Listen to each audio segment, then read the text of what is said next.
Hi, my name is Robert. Please read the comments in the About section of this video. It has valuable information and updates. My YouTube channel has a disclaimer video that I encourage you to watch. And please like, share, and subscribe. I hope you found what you're looking for. Thank you very much for watching. Starting off today in a donor car, I'm going to test a radio theory that somebody told me works with the security code. If you don't know it, then I'm going to start replacing some of these light bulbs in here. So let me start off with the radio. To show you how to do a temporary bypass to the radio code situation. If you don't have the code, this will activate the radio, I heard, for up to 15 minutes. Not sure if it works, but we're going to try it. What I was told by the Volvo specialist is that you can temporarily activate the radio by holding in the number 6 button and then turning the power on. So I'm going to show you that this radio is indeed locked. See, it's asking for a code. So I'm going to hold in the number 6 button, turn the power on,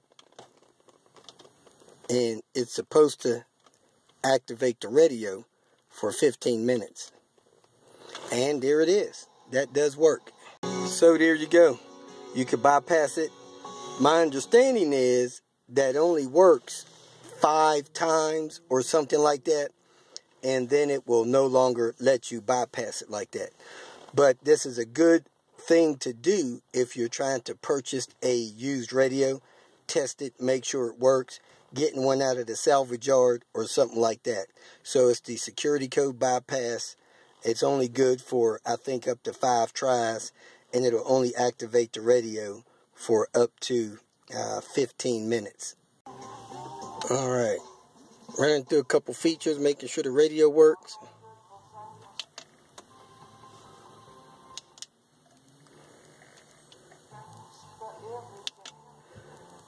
No charger, no tape in there. Seems to work really well.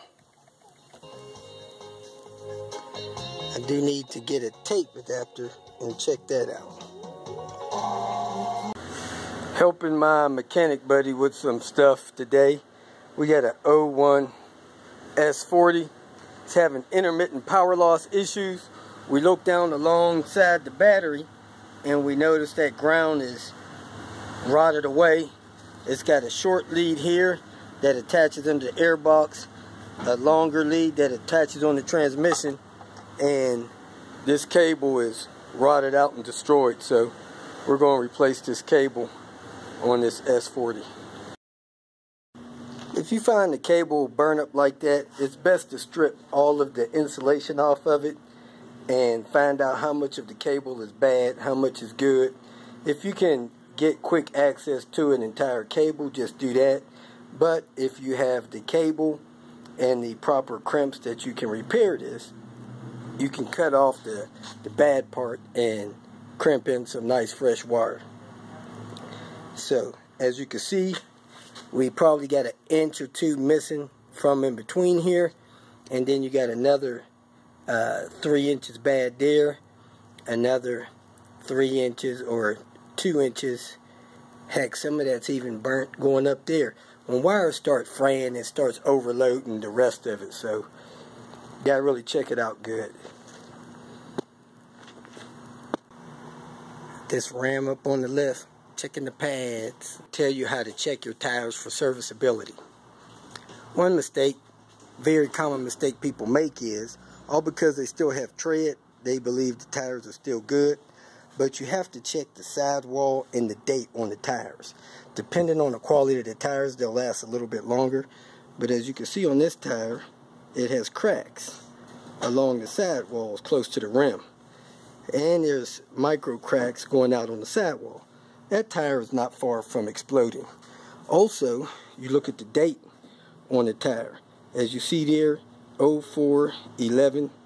So that tire was manufactured, I think, the 40th week of 2011, and that tire is now dry rotted. This is a 4.5-year-old tire, and there's another thing there with a number and then the year.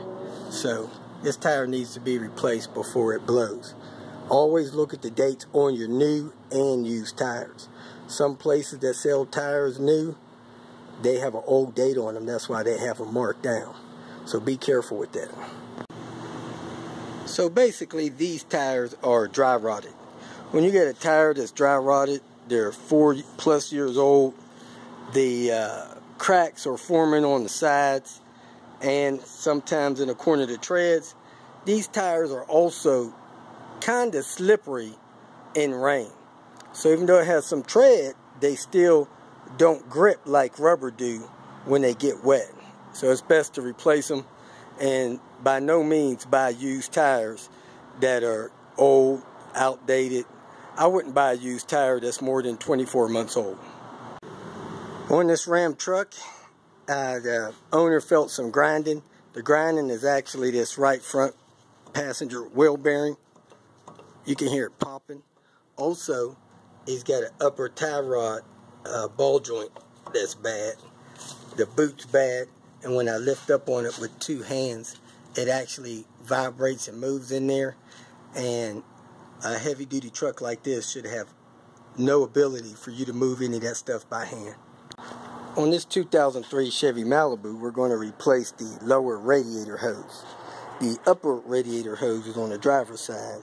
The lower radiator hose is on the passenger side. Thought it was a good idea to put a upper radiator hose on the lower radiator hose position. So this radiator hose that is on there is rubbing against the AC compressor and stuff like that, and it's got the mount for the radiator messed up, so the radiator's hanging down, stuff like that. So I'm going to pull this off, change this hose, and we'll probably replace the radiator next week when the owner's ready for it. First thing you want to do is drain the coolant out. If there's any coolant in there, you can check here in this coolant reservoir to see if there's any coolant in here. Somebody's got that cranked down pretty tight, and go from there.